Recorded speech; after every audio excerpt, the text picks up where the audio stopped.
আজকের ভিডিওতে আমরা দেখাবো রাবেয়া বসরি রাদিয়াল্লাহু তাআলা আনহা কত কষ্ট করে রোজা রাখতেন। রাবেয়া বসরির কষ্টে রোজা রাখা দেখে আল্লাহ তাআলা তার সাথে কথা বলতেন। রাবেয়া বসরি রমজান মাসের সময় পূর্ণ মাত্রায় তিনি সিয়াম সাধনা করতেন। একবার তিনি কিছু না খেয়ে 7টি রোজা রাখলেন। ক্ষুধার তাড়নায় অসুস্থ এবং অস্থির হয়ে পড়েছিলেন। তার ঈমান তো আমাদের মতো নয় যে অনেক সময় অতিরিক্ত খাবার মজুত রাখতেন না, বরং ওই সময় তার ঘরে কোনো খাবার ছিল না। এমনই এক সময় এক ব্যক্তি কিছু খাবার নিয়ে হাজির হলেন রাবেয়া বসরির দুয়ারে। খোদার মর্জি বুঝা খুবই দায়। ওই সময় ঘরে কোনো বাতিও জ্বালানো ছিল না। রাবেয়া বসরি খাদ্য খাবার জন্য ঘরের ভিতরে গেলেন আলো জ্বালাতে। এই সুযোগে একটি লুবি বিড়াল এসে রাবেয়া বসরির খাবারটুকু খেয়ে ফেলল।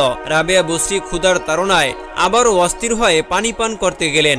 ঘরের কোণে যখন পানির পাত্রের কাছে গেলেন, আল্লাহর মর্জিতে দেখা গেল পানির পাত্রেও পানি পেল না। ক্ষুধার্ত রাবেয়া বসরি অদূরে কূপ থেকে পানি আনতে গেলেন অন্ধকারের মধ্যে। শারীরিক দুর্বল রাবেয়া আছাড় খেয়ে পড়ে গেলেন। তার পা কেটে গেল। শুধু তাই নয়, হাতও ভেঙে গেল। এবারে তিনি স্থির হতে না পেরে জায়নামাজ বিছিয়ে নামাজে দাঁড়িয়ে গেলেন। নামাজ শেষে 2 হাত তুলে রব্বুল আলামিনের দরবারে ফরিয়াদ জানালেন, রব্বুল আলামিন, তুমি আমার সাথে একই ব্যবহার শুরু করে দিলে। তুমি কি আমাকে তোমার রহমত নাজ নিয়ামত থেকে বঞ্চিত করতে চাও? আমি যে এভাবে তোমার ইবাদত করতে পারছি না, তুমি আমার কি পরীক্ষা নিচ্ছ? আমাকে বেশি বেশি রোজা রাখার ক্ষমতা দাও। ইয়া রব্বুল আলামিন, তুমি তোমার সবকিছু থেকে এ রাবেয়াকে বঞ্চিত করো, আমার আপত্তি নেই, কিন্তু তোমার ভালোবাসার ছোঁয়া থেকে দূরে সরিয়ে দিও না। চোখের পানিতে তার বুক ভেসে গেল। এবারে রাবেয়ার মুনাজাতের নিস্তব্ধতা ভেঙে কে যেন বললেন, হে রাবেয়া, যদি তুমি নশ্বর পৃথিবীর সুখ শান্তি আরাম আয়েশ চাও, আমি তাই দিব, কিন্তু তোমার অন্তরের মণিকোঠা থেকে আমার ভালোবাসা মুছে ফেলতে হবে। রাবেয়া বসরি রাদিয়াল্লাহু তাআলা আনহা সিয়াম সাধনার এবং অনাহারের সমস্ত কষ্ট ভুলে গিয়ে তিনি মনে মনে প্রশান্তি পেলেন। রাবেয়া মুনাজাতের মধ্যে বললেন, রব্বুল আলামিন, তোমারে বান্দি দুনিয়ার কিছুই চায় না, চাই শুধু তোমার ভালোবাসা আর তোমার দিদার। মাওলারে, আমি যেন দুনিয়ার সমস্ত কিছু ভুলে গিয়ে তোমার প্রেমের সাগরে ঝাঁপ দিয়ে তোমার মধ্যে একাকার হয়ে যেতে পারি। তোমারে রাবেয়াকে সেই তৌফিক দান করো। তোমার ইবাদত করে যেন সারা জীবন আমি থাকতে পারি। পূর্বের চেয়ে সিয়াম সাধনার পরিমাণটা আরো বাড়িয়ে দিলেন। যখনই সুযোগ পেতেন তখনই নিয়ত করে সিয়াম সাধনা শুরু করে দিতেন।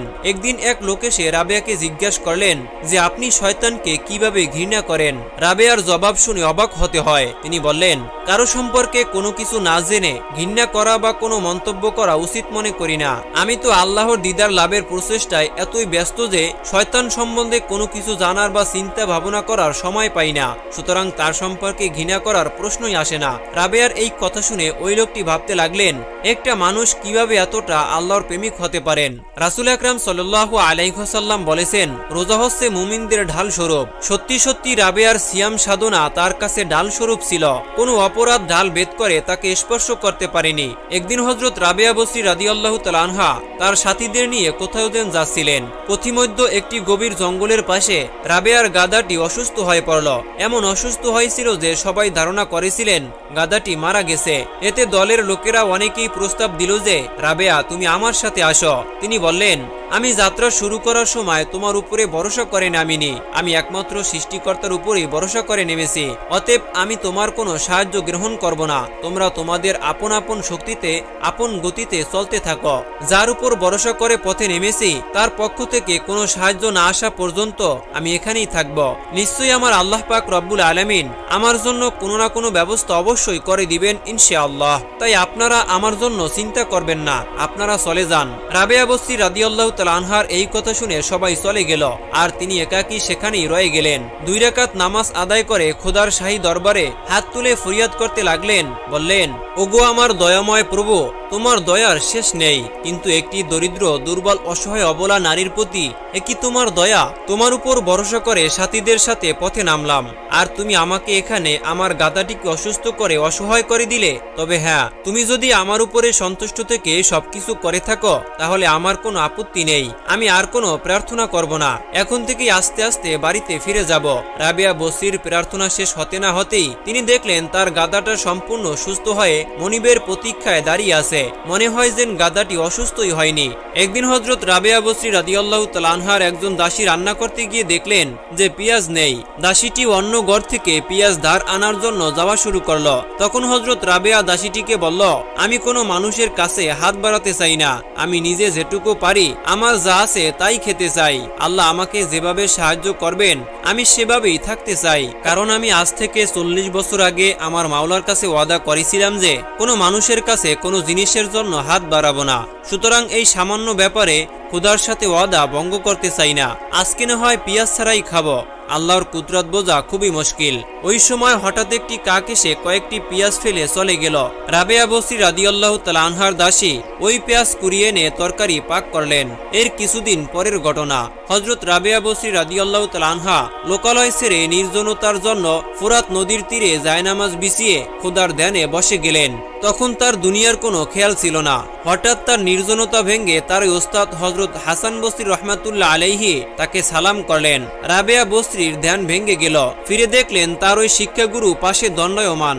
রাবেয়া বসরি তাকে স্বাগত জানানোর প্রস্তুতি নিলেন, কিন্তু তার পূর্বেই হযরত হাসান বসরি তার জায়নামাজখানা হাতে তুলে নিয়ে নদীর পানির উপরে বিছিয়ে বললেন, এসো রাবেয়া, আমরা এখানে বসে নামাজ আদায় করি। হযরত রাবেয়া বসরি রাদিয়াল্লাহু তাআলা আনহা পানির উপর থেকে জায়নামাজখানা তুলে হাওয়ায় বিছিয়ে দিয়ে বললেন, আসুন আমরা এখানে বসে নামাজ আদায় করি। হাওয়ার উপরে জায়নামাজ বিছিয়ে নামাজ আদায় করলে লোকচক্ষুর আড়ালে এবং নির্জনে বসে নামাজ আদায় করতে পারবো। রাবেয়া বসরি রাদিয়াল্লাহু তাআলা আনহার এই কাজে তার ওস্তাদ হযরত হাসান বসরি রহমাতুল্লাহ আলাইহি তিনি অনেক লজ্জিত হলেন। হযরত রাবেয়া বসরি তা বুঝতে পেরে বললেন, এতে আশ্চর্য হবার কিছুই নেই। আপনি যা করতেছিলেন তা একটি মাছও করতে পারে, আর আমি যা করছি তা একটি সামান্য মশামাছিও করতে পারে। হযরত রাবেয়া বসরি রাদিয়াল্লাহু তাআলা আনহার হঠাৎ বুদ্ধির এ ধরনের কথায় হাসান বসরি রহমাতুল্লাহ আলাইহি অদকটা শান্তি খুঁজে পেলেন। হযরত হাসান বসরি রহমাতুল্লাহ আলাইহি বুঝতে পারলেন যে তার শিষ্য রাবেয়া তার থেকে অনেক ঊর্ধ্বে চলে গেছে। হযরত হাসান বসরি রহমাতুল্লাহ আলাইহি তার শিষ্য হযরত রাবেয়া বসরি রাদিয়াল্লাহু তাআলা আনহার বাড়িতে তাশরিফ নিয়ে গেলেন। দুজনের মধ্যে অনেক সময় আধ্যাত্মিক জগতের আলোচনা চলল। এক পর্যায়ে হযরত হাসান বসরি রহমাতুল্লাহ আলাইহি বললেন, চলো আমরা দুজনে একটু লুকোচুরি খেলি। রাবেয়া বললেন, ঠিক আছে চলেন। তারা উভয়ই একটি নির্দিষ্ট স্থানে চলে গেলেন। এবারে যথারীতি শিষ্যই বললেন, হুজুর প্রথমে আপনি লুকান। হযরত হাসান বসরি রহমাতুল্লাহ আলাইহি রাবেয়ার কথায় সম্মতি হয়ে লুকানোর জন্য প্রস্তুতি নিলেন। রাবেয়াকে বললেন, চোখ বন্ধ করো। রাবেয়া রাদিয়াল্লাহু তাআলা আনহা তাই করলেন। অমনি মুহূর্তের মধ্যে অদৃশ্য হয়ে গিয়ে অনেক দূরে একটি পাহাড়ের গুহায় লুকিয়ে থাকলেন। এবারে হযরত রাবেয়া বসরি রহমাতুল্লাহ আলাইহি আল্লাহর কাছে হাত তুলে ফরিয়াদ করলেন, হে আল্লাহ, আমার ওস্তাদ হযরত হাসান বসরি কোথায় লুকিয়ে আছে আমি জানি না, কিন্তু তোমার অজানা নয়, তাকে খুঁজে বের করার মতো আমাকে ক্ষমতা দাও। আর সাথে সাথে সারা বিশ্বের সমস্ত কিছু যেন হযরত রাবেয়া বসরি রহমাতুল্লাহ আলাইহির সামনে উপস্থিত হয়ে গেল। আর তখন তিনি তার ওস্তাদ হযরত হাসান বসরি রহমাতুল্লাহ আলাইহিকেও দেখতে পেলেন। বললেন, হুজুর আপনি অমুক পাহাড়ের গুহায় চুপচাপ বসে আছেন, আপনাকে আমি খুঁজে পেয়েছি, অনুগ্রহ করে আপনি বেরিয়ে আসুন। এই কথা শুনে হযরত হাসান বসরি তাজ্জব হয়ে বেরিয়ে এলেন। অতি সহজেই হযরত রাবেয়া বসরি তাকে খুঁজে বের করে আনলেন। এবারে লুকানোর পালা হযরত রাবেয়া বসরি রাদিয়াল্লাহু তাআলা আনহার। তিনিও প্রস্তুতি নিলেন লুকানোর জন্য। তিনি লুকানোর পূর্বে 2 রাকাত নফল নামাজ আদায় করে মহান আল্লাহ পাক রব্বুল আলামিনের দরবারে হাত তুলে ফরিয়াদ করলেন। বললেন, রব্বুল আলামিন, তুমি আমাকে আগুন ও পানি এবং মাটি দ্বারা তৈরি করেছ। আজ এই মুহূর্তে আমার শরীরের আগুনের অংশ আগুনের সাথে এবং পানির অংশ পানির সাথে এবং মাটির অংশ মাটির সাথে মিলিয়ে দাও, যেন পৃথিবীর কোনো মানুষ আমাকে খুঁজে না পায়। সাথে সাথে আল্লাহ পাক রব্বুল আলামিন তার দোয়া কবুল করে তাই করলেন। এবারে আলেমকুলের শিরোমণি রাবেয়ার শিক্ষাগুরু হযরত হাসান বসরি রহমাতুল্লাহ আলাইহি ধ্যানে বসে রাবেয়াকে খুঁজতে লাগলেন। এক এক করে সমস্ত পাহাড় পর্বত এবং নদী জঙ্গল সবকিছু খোঁজ করলেন, কিন্তু রাবেয়াকে খুঁজে পেলেন না। সিজদায় পরে কাঁদতে লাগলেন আর বললেন, আমি যে রাবেয়াকে খুঁজে পাচ্ছি না, কেন পাচ্ছি না হে আল্লাহ? আমি যে ধ্যান করলাম তবুও কেন রাবেয়াকে খুঁজে পেলাম না? হাসান বসরি রহমাতুল্লাহ আলাইহি আরো বললেন, মাবুদ গো, তুমি রাবেয়ার সন্ধান মিলিয়ে দাও। কিন্তু কিছুতেই তিনি রাবেয়াকে খুঁজে পেলেন না। পরিশেষে হযরত হাসান বসরি রহমাতুল্লাহ আলাইহি লাশ লজ্জা ফেলে রাবেয়ার কাছে ছোট হয়ে বললেন, রাবেয়া, তোমাকে আমি অনেক খুঁজেছি কিন্তু কোথাও পেলাম না। আমি ধ্যান করেও তোমার দেখা পেলাম না। তুমি আমার থেকেও অনেক ঊর্ধ্বে চলে গেছো। আমি তোমাকে খুঁজে পেলাম না, এবারে তুমি বেরিয়ে এসো। সাথে সাথে হযরত রাবেয়া বসরি তার বিলিয়ে দেয়া অংশ আল্লাহ পাক রব্বুল আলামিনের কাছে ফরিয়াদের মাধ্যমে একত্র করে হাসান বসরির সামনে হাজির হলেন। এক রাতে রাবেয়া বসরি রাদিয়াল্লাহু তাআলা আনহার ঘরে চোর ঢুকলো। তখন তিনি ঘুমিয়েছিলেন। চোর তার বহির্বাসটি হস্তগত করে তারপর সে তার লুণ্ঠিত মাল নিয়ে পালানোর জন্য চেষ্টা করে, কিন্তু দরজার দিকের পথ খুঁজে পায় না। তাই সে এদিক সেদিক ঘুরতে থাকে দরজা খোঁজার জন্য। সে বহির্বাসটি ফেলে দেয় এবং তখন রাস্তা খুঁজে পায়। অতএব আবার সে বহির্বাসটি তুলে নেয় এবং আবারও রাস্তা খুঁজে পেতে অপারগ হয়। সেভাবে 7 বার চেষ্টা করে। তখন ঘরের কোণে এক অদৃশ্য কণ্ঠস্বর বলে উঠল, ওহে বৎস, বৃথা হয়রান হয় না, কারণ সে অনেক কাল আগে থেকেই আমার হাতে নিজেকে সমর্পণ করেছে। শয়তানের সাহস হয় না তার কাছে ঘেঁষার, এবং চোরের কি সাধ্য যে তার বহির্বাসের দিকে হাত বাড়ায়। ওহে বৎস, তুমি তার ঘরে চুরির ধান্দা ছেড়ে দাও, কারণ যদি এক বন্ধু ঘুমিয়ে থাকেন তো অপর বন্ধু জেগে পাহারা দিচ্ছেন। একথা পরম সত্য এবং নিশ্চিত, কারণ আল্লাহ পাক রব্বুল আলামিন বলেছেন, আল্লাহর দাসের সামনে ও পিছনে ফেরেশতা মোতায়েন থাকে। একদিন হযরত রাবেয়া বসরি রাদিয়াল্লাহু তাআলা আনহা তার ঘরের সামনে দাঁড়িয়ে কি যেন ভাবছিলেন। এমনই সময় হঠাৎ করে দুটি লোক এসে তাকে কিছু দিনার হাদিয়ে দিলেন, কিন্তু সাধক রাবেয়া তা গ্রহণ করলেন না, বরং তাদেরকে বললেন, আপনাদের হাদিয়া তো দূরের কথা, স্বয়ং বিশ্ব জগতের মালিক মহান আল্লাহর কাছেও আমি পার্থিব জগতের কোনো কিছু আজ পর্যন্ত চাইনি এবং চাওয়ার আশাও নেই, কারণ তার কাছে কিছু চাইতেও লজ্জা পাই। যে আল্লাহ এত সুন্দর পৃথিবীতে পাঠিয়েছেন তার কাছে আর কি বা চাওয়ার আছে। পরকালের জন্য আল্লাহ তাআলার রহমত ছাড়া এই দুনিয়ার কিছু আমি আল্লাহ তাআলার কাছে চাই না। সুতরাং কিভাবে আপনাদের এই দান আমি গ্রহণ করব তা আমার দ্বারা কোনোদিনও সম্ভব হবে না। উম্মুল খায়ের হযরত রাবেয়া বসরি কোনোদিন কোনো মানুষের কাছে কোনো কিছুই চাইতো না। একবার এক ব্যক্তি রাবেয়া বসরির দীক্ষা গুরু হযরত হাসান বসরির সামনে রাবেয়াকে 2টি টাকা দান করতে চাইলেন, কিন্তু আশ্চর্যের বিষয় হচ্ছে যে তিনি 2টি টাকা 2 হাতে নিলেন। ঘটনা দেখে হযরত হাসান বসরি রাবেয়াকে জিজ্ঞাসা করলেন, এর কারণ কি? তখন রাবেয়া বসরি বললেন, হুজুর, এক হাতে 2টি টাকা নিলে আমার মধ্যে গর্ব আসতে পারে, টাকার অহংকার আসতে পারে, আর সে কারণে আল্লাহর প্রেম থেকে আমাকে দূরে রাখতে পারে। সেই ভয়ের কারণেই আমি টাকা 2 হাতে নিলাম।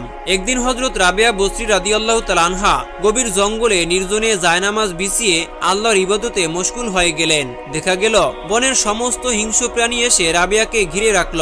যে সমস্ত প্রাণী মানুষ দেখা মাত্রই বক্ষ চিরে রক্ত শুষে খেয়ে ফেলে, যে সমস্ত প্রাণীর হিংস্র দাবানল থেকে মানুষ সহজে মুক্তি পাবে না, সেই প্রাণী আজ রাবেয়াকে ঘিরে রেখেছে।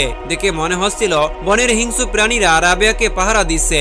এমনই সময় তার শিক্ষাগুরু হযরত হাসান বসরি সেখানে উপস্থিত হলেন, আর তা দেখে সাথে সাথে দূর দূর করে পালিয়ে গেলেন সমস্ত পশু প্রাণী। হাসান বসরি পশু প্রাণীদের যেতে দেখে রাবেয়া বসরিকে বললেন, আচ্ছা রাবেয়া, সব পশু পাখি এতক্ষণ তোমার পাশে এমন ভাবে ছিল যেন তোমাকে পাহারা দিচ্ছে যে তারা তোমার বন্ধু, কিন্তু আমাকে দেখা মাত্র তারা কেন দৌড়ে পালালো, এর কারণ কি? তখন রাবেয়া বসরি তার ওস্তাদের কাছে জিজ্ঞাসা করলেন, আপনি আজ কি খেয়েছেন? উত্তরে তিনি বললেন, গোশত আর রুটি খেয়েছি। তখন তার শিষ্য হযরত রাবেয়া বসরি বললেন, এ কারণেই তারা পালিয়ে গিয়েছে। আপনি যাদের গোশত ভক্ষণ করেন তারা তো আপনাকে দেখে পালিয়ে যাবে। তিনি বললেন, হুজুর, অবাক হবার মতো এখানে কিছুই নেই, এ তো সামান্য ব্যাপার। রাবেয়া বসরির এমন জায়গায় আসা মোটেও সহজ কিছু ছিল না, এজন্য দিতে হয়েছে অনেক পরীক্ষা। কিভাবে তিনি আল্লাহর এতটা প্রিয় হলেন আসুন জেনে নেই। রাবেয়ার মা বাবা মারা যাওয়ার পরে তিনি এক মনিবের বাড়িতে কাজ করতেন।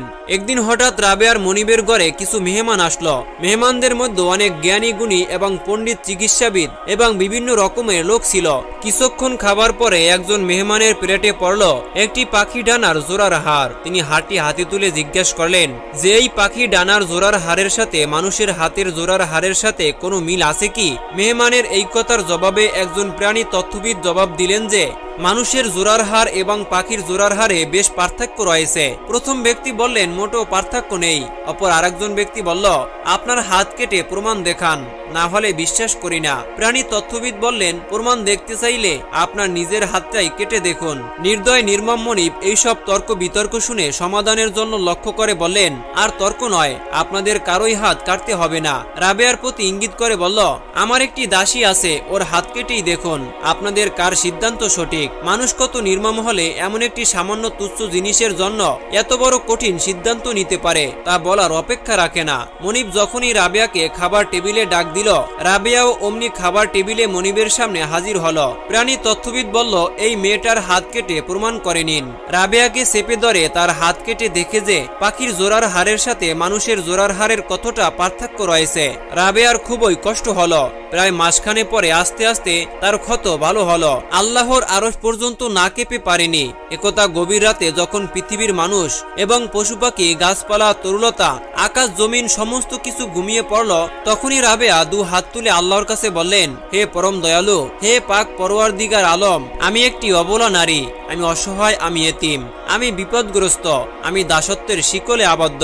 আমি আমার মনিবের দৈনন্দিন অত্যাচার এবং জুলুম নির্যাতন ভোগ করেই যাচ্ছি শুধু তোমার সন্তুষ্টি লাভের জন্য। তুমি একটিবারের মতো আমাকে বলে দাও যে তুমি আমার প্রতি সন্তুষ্ট কিনা। এই বলে বলে রাবেয়া ফুপিয়ে ফুপিয়ে কান্না করছে এবং তার চোখ দিয়ে অজরে পানি পড়ছে। হযরত রাবেয়া বসরি রহমাতুল্লাহ আলাইহি একদিন পথ চলতেছিলেন। হঠাৎ আসার খেয়ে পরে গেলেন। অতি কষ্টে কাতরাতে কাতরাতে বাড়ি ফিরলেন। বাড়ি ফিরে ওযু করে নামাজ আদায় করে আল্লাহ পাক রব্বুল আলামিনের দরবারে হাত তুললেন। বললেন, আমি অত্যাচারী মনিবের দাসী, সর্বদিক থেকে কষ্টে জর্জরিত, তাতে আমার কোনো অভিযোগ নেই। এর চেয়েও বেশি কষ্ট সহ্য করতে প্রস্তুত আছি। তবে একটি কথা জানতে চাই, হে আল্লাহ, তুমি আমার উপরে সন্তুষ্ট কিনা? হে আল্লাহ, আমার অবস্থা সম্পর্কে আমার চেয়েও তুমি বেশি জ্ঞাত। আমি তোমার প্রেমে কতটা পাগল, তোমার জন্য আমার অন্তর কতটা কাঁদে তা তুমি ভালো করেই জানো। রব্বুল আলামিন, আমি দুনিয়ার কোনো কাজে শান্তি পাই না, শুধু তোমাকে সিজদা দিলেই অন্তরটা শীতল হয়ে যায়। যদি আমার ক্ষমতা থাকতো, আমি যদি দাসী না হয়ে আজাদ থাকতাম, তাহলে সারাদিন সারা রাত তোমার সিজদায় পড়ে থেকে তোমার প্রেমের আমি সুধা পান করতাম। মনটা কতই না ভালো লাগতো। কিন্তু কি করব, তুমি আমাকে এমন একজন নির্দয়, নির্মম, নিষ্ঠুর, জালিম লোকের হাতে বন্দী করলে, যার কারণে সিজদা তো দূরের কথা, সারা দিনের 5 ওয়াক্ত ফরজ নামাজেও তোমার সামনে হাজির হতে পারি না। রব্বুল আলামিন, তুমি আমার এই অবস্থাকৃত পাপ ক্ষমা করে দিও, নাইলে আমার কোনো উপায় নেই। রাবেয়ার মনিবের হৃদয় এত কঠিন ছিল যে তার প্রতি এত জুলুম, নির্যাতন এবং অত্যাচার করত, কিন্তু বিনিময় কোনো সময় তার প্রতি করুণার দৃষ্টিতে তাকাতই না। শুধু হাত কাটার কিছুদিন পরে তার ক্ষতস্থান ঘুষে গিয়েছিল। তখন একদিন রাবেয়াকে জিজ্ঞেস করেছিল যে, রাবেয়া, সেদিন হাত কাটার সময় কি তোমার কষ্ট হচ্ছিল? এই কথার জবাবে কোমলমতি হযরত রাবেয়া বসরি রাদিয়াল্লাহু তাআলা আনহা বললেন, না, আমার কোনো কষ্ট হয়নি। আমি যে আপনার দাসী, কথায় আছে না যে দুঃখে যাদের জীবন গড়া তাদের আবার কিসের দুঃখ। কিন্তু রাবেয়ার এত বড় মূল্যবান কথা, হৃদয় আকর্ষণ করার মতো কথাও তার মনিবের মনে দাগ কাটেনি। রাবেয়া বসরির এই অবস্থায় চলতে থাকলো তার দিনগুলো। ইবাদত আর কান্নার গতি আগের চেয়ে বেড়ে গেল। এমনই অবস্থায় গভীর রাতে নামাজ শেষে আওয়াজ পেলেন, হে রাবেয়া, তোমার ক্রন্দন আর সহ্য হয় না, তুমি তোমার কান্না থামিয়ে দাও। তুমি যে দোজকের ভয়ে কান্নাকাটি করতেছ, যে ভয়ে আমার ইবাদত বন্দিগি করতেছ, আমি আল্লাহ পাক রব্বুল আলামিন ওয়াদা দিলাম যে তোমাকে কখনো দোজকের আগুন স্পর্শ করবে না। এই কথা শুনে রাবেয়া রাদিয়াল্লাহু তাআলা আনহা কান্নায় ভেঙে পড়লেন। বললেন, পরওয়ারদিগার, আমি কসম করে বলছি, আমি ভীতু নই যে দোজকের শাস্তির ভয়ে তোমার আরাধনা করছি। হে আল্লাহ, তোমার কাছে আরো বলছি, আমি ভীতু নই, আমি দোজকের আগুন থেকে বাঁচতে চাই না, চাই শুধু তোমার নৈকট্য এবং তোমার প্রেম। হে প্রভু, আমি কসম করে বলছি যে আমি লোভী নই, আমি বেহেশতের আশায় এসব কিছুই করছি না, এত শুধু আমার কর্তব্য করছি। হে আল্লাহ, আমি বেহেশত চাই না, সুখ শান্তি চাই না, আমি লোভী নই, আমি চাই শুধু তোমাকে, আর চাই শুধু তোমার দিদার। খোদার প্রেমে লোভী হযরত রাবেয়া বসরি রাদিয়াল্লাহু তাআলা আনহা এবারেও আল্লাহর কঠিন পরীক্ষায় উত্তীর্ণ হলেন। আল্লাহ তাআলা বুঝতে পারলেন যে রাবেয়া বসরি ঠিকই আমার প্রেমে পাগল হয়ে গিয়েছে। রাবেয়া একই নিয়মে খোদাকে ডাকতে লাগলেন। একই নিয়মে আবার হঠাৎ কিসের আওয়াজ পেলেন। রাবেয়ার নীরবতা ভেঙে গেল। তিনি যেন আবার শুনতে পেলেন, হে রাবেয়া, তুমি তোমার কান্না বন্ধ করে দাও, তোমাকে আমি চিনে নিয়েছি, তুমি আর আমার পরনত্ব, তোমাকে আমি আপন করে নিয়েছি। তাই তো বলছি, তুমি তোমার কান্না থামাও। তোমার কান্নায় আমার আরশ পর্যন্ত কম্পন শুরু করে দিয়েছে। তোমার কান্না না থামলে আমার আরশও থামবে না। হে রাবেয়া, তোমাকে আর কাঁদতে হবে না। তোমাকে কথা দিলাম যে তোমার সমস্ত প্রার্থনা আমি কবুল করে নিয়েছি। এরপর থেকে যেন রাবেয়ার কষ্টের শিলা পাহাড় যেন আস্তে আস্তে গলতে লাগলো। একদিন যখন গভীর রাতে সবাই ঘুমে মগ্ন, কোথায় যেন টু শব্দটুকু পর্যন্ত নেই, এমনই এক আবেদন মঞ্জুরের সময় তিনি বিশ্ব নিয়ন্ত্রা তথা রাবেয়ার প্রেমিক স্বয়ং খোদার কাছে তিনি প্রার্থনা করেছিলেন। তার সুললিত কণ্ঠে ধ্বনি তার মনিবের ঘরের দেয়াল ভেদ করে ঢুকে পড়ে তার মধ্য। আচমকা তার মনিবের স্ত্রীর ঘুম ভেঙে যায়। আর তখন তিনি ভাবতে থাকে, এই সুর কিসের সুর, কোথা থেকে ভেসে আসছে এই সুর। তখন তিনি স্থির থাকতে না পেরে বিদ্যুৎ বেগে ছুটে গেলেন বাগানের মধ্য। রাবেয়া রাবেয়ার জরাজীর্ণ কুড়ের ঘরের দিকে। ঘরের কাছাকাছি যেতে না যেতেই থমকে দাঁড়ালো মনিবের স্ত্রী। মনিবের স্ত্রী সেখানে ক্ষান্ত হলেন না, তিনি ফিরে গেলেন নিজ ঘরে। স্বামীকে ঘুম থেকে জাগিয়ে তুললেন এবং বললেন, রাবেয়ার ঘরের আশেপাশে এত আলো কিভাবে? স্বামী প্রথমে বিশ্বাস করতে পারেনি, বরং তার স্ত্রীকে তিরস্কারের ছলে বলছিল যে, তুমি এইসব স্বপ্নে দেখছো না মিথ্যা বলছ। এক পর্যায়ে ঘর থেকে উভয় নেমে পড়ল ঘটনার সত্যতা যাচাইয়ের জন্য। দুজনে ঘর থেকে নেমেই দেখলো যে গোটা বাড়িটাই কিসের আলোতে যেন উজ্জ্বল হয়ে আছে। রাবেয়ার নাম ধরে ডাক দিল, কিন্তু কোনো সাড়া পেল না। এবারে রাবেয়ার মনিব আর স্থির থাকতে না পেরে তারা রাবেয়ার ঘরের ভিতরে প্রবেশ করলেন। রাবেয়াকে এসে ডাক দিলেন, রাবেয়া। রাবেয়া করুণ কণ্ঠে বললেন, তাহলে কি আমাকে ক্ষমা করা যায় না? আমি আপনাদের ডাক শুনিনি। তখন রাবেয়ার মনিব তার পায়ে পড়ে ক্ষমা চেয়ে কাঁদতে লাগলেন আর বললেন, মা রাবেয়া, তুমি আর আমাকে অমন করে লজ্জা দিও না। তোমাকে আমরা চিনতে ভুল করেছি, তোমাকে চিনতে পারলে অমন ভুল করতাম না। আরো কত অনুনয় বিনয় করে বলতে লাগলেন, মা তুমি আমাদেরকে তোমার বৃহৎ হৃদয় দ্বারা ক্ষমা করে দাও। আজ থেকে তুমি আমাদের দাসী নয়, তুমি আজাদ। মা রাবেয়া, তোমাকে আরো বলছি, আজ থেকে আমি তোমার দাস আর আমার স্ত্রী তোমার দাসী। এতদিন তোমাকে চিনতে না পেরে তোমাকে আমরা দাসী হিসাবে ব্যবহার করছি, তোমার উপরে অমানবিক অত্যাচার করছি। আর আজ তোমাকে চিনতে পেরে আমরা তোমার দাসী হয়ে গেলাম। তুমি এখন আমাদের মনিব। তুমি এখন যে আদেশ করবে আমরা তাই পালন করব। আর যদি তুমি আমাদের এখানে থাকতে অসুবিধা মনে করো বা অসহ্য মনে করো, তাহলে তুমি যেখানে খুশি চলে যেতে পারো। এখন তুমি যা খুশি করতে পারো। আজ আর তুমি দাসী নয়, বরং তুমি স্বাধীন। এই অবস্থায় রাবেয়া বসরি রাদিয়াল্লাহু তাআলা আনহার কান্নার পরিমাণটা আরো অনেক গুণে বেড়ে গিয়েছিল। তিনি যেদিকেই তাকাতেন সেদিকেই আল্লাহ পাক রব্বুল আলামিনের কুদরত দেখে কান্না করতেন। প্রিয় দর্শক, এই ছিল আমাদের আজকের ভিডিও। এই গুরুত্বপূর্ণ ঘটনা থেকে আমরা অনেক কিছু শিখতে পারি। যদি ভিডিওটি আপনার উপকারে আসে তাহলে অবশ্যই একটি লাইক দিন, কমেন্টে আপনার মূল্যবান মতামত জানান এবং শেয়ার করুন যেন অন্যরা উপকৃত হতে পারে। আপনার একটি লাইক ও শেয়ার আমাদের নতুন কন্টেন্ট তৈরি করতে অনুপ্রেরণা জাগাবে। আল্লাহ আমাদের সবাইকে হক পথে চলার তৌফিক দান করুন। সকলেই কমেন্ট বক্সে লিখুন আমিন।